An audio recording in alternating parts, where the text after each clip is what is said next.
श्री विष्णु भगवान ने अमृत से ओत-प्रोत वचन सुनकर नारद जी से बोले, हे प्रभु, उस व्रत का क्या विधान है, उस व्रत का क्या फल है, इस व्रत को पूर्व समय में किस किसने किया है और किस दिन ये व्रत किया जाना चाहिए। कृपा इस व्रत की विधि और विधान मुझे विस्तार पूर्वक कहो, मुझे ये सब सुनने की तीव्र इच्छा है। श्री विष्णु भगवान जी बोले, हे नारद, सभी प्राणियों के दुख और शोक को दूर करने वाला ये व्रत सभी स्थानों पर विजय करने वाला अमोघ अस्त्र है। भक्ति और श्रद्धा से युक्त मनुष्यों की किसी भी दिन श्री सत्यनारायण भगवान की संध्या के समय ब्रह्म एवं बांधु सहित धर्म हो पूजा करें। भक्ति भाव से पूर्ण हो नवेद केले का फल, शहद की शक्कर या गुड़, दूध, गेहूं का आटा स्वयं लें। गेहूं के बाद से सांठी चूर्ण भी ले सकते हैं। इन सभी भक्तों भाव से संपन्न हो भगवान श्री सत्यनारायण को अर्पण कर बंधु बांधव सहित ब्राह्मणों को भोजन करवाएं। उसके पश्चात स्वयं भोजन करें। रात्रि के नित्य भजन आदि का आयोजन कर श्री सत्यनारायण भगवान का स्मरण करते हुए समय व्यतीत करें।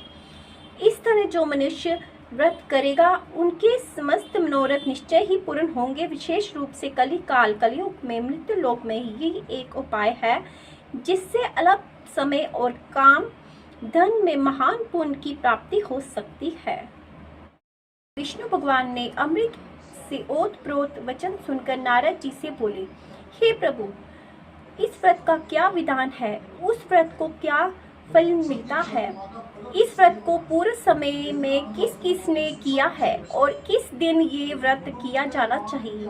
कृपा इस व्रत की विधि और विधान मुझे विस्तार पूर्वक कहो, मुझे ये सब सुनने की तीव्र इच्छा है। इन व्रत सबको भक्ति भाव से संपन्न हो भगवान श्री सत्यनारायण भगवान को अर्पण कर बंधु बांधव सहित ब्राह्मणों को भोजन करवाएं। इसके पश्चात स्वयं भोजन करें। रात्रि के समय भोजन आदि आयोजन कर श्री सत्यनारायण भगवान का स्मरण करते हुए समय व्यतीत करें। वह समझ गया कि ये सब भगवान सत्यनारायण ने ही किया है। तब वही उसी स्थान पर आया और ग्वालों के संग विधि पूर्वक पूजन कर प्रसाद खाया तो सत्यनारायण की कृपा से सबको कुछ पहले जैसा ही हो गया और मरने पर स्वर्ग लोक को गया। जो मनुष्य इस परम दुर्लभ व्रत को करेगा, श्री सत्यनारायण की कृपा से उसे धन्य दान की प्राप्ति होगी। निर्धन धनी और बंदी बंधु के से मुक्त होकर निर्भय हो जाता है। संतानहीन को संतान की प्राप्ति होती है। तब सब मोन पूर्ण होकर अंत में वह वैकुंठ धाम को जाता है। जिन्होंने पहले इस व्रत को किया है, अब उनके दूसरे जन्म की कथा भी सुनिए। शातन नाम वृत्ति ब्राह्मण ने सुदामा के रूप में जन्म लेकर श्री कृष्ण की भक्ति कर मोक्ष प्राप्त किया। उलामुख नाम के महाराजा राजा दशरथ बने और श्री नंदनाथ का पूजन कर वैकुंठ को प्राप्त हुआ।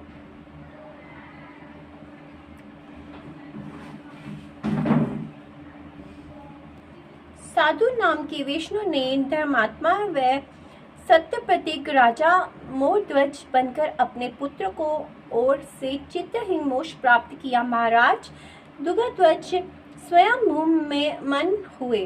उन्होंने बहुत से लोगों को भगवान श्री भक्ति के लीन कर मोक्ष प्राप्त किया। लकड़हारा भी अगले जन्म में गुण नामक निर्देश राजा हुआ, जिसने भगवान राम के चरणों की सेवा कर मोक्ष प्राप्त किया।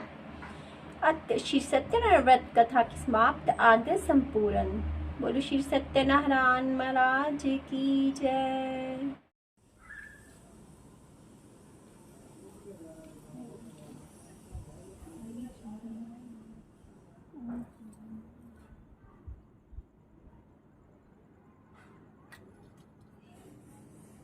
ओम चंद्रमाय नमः।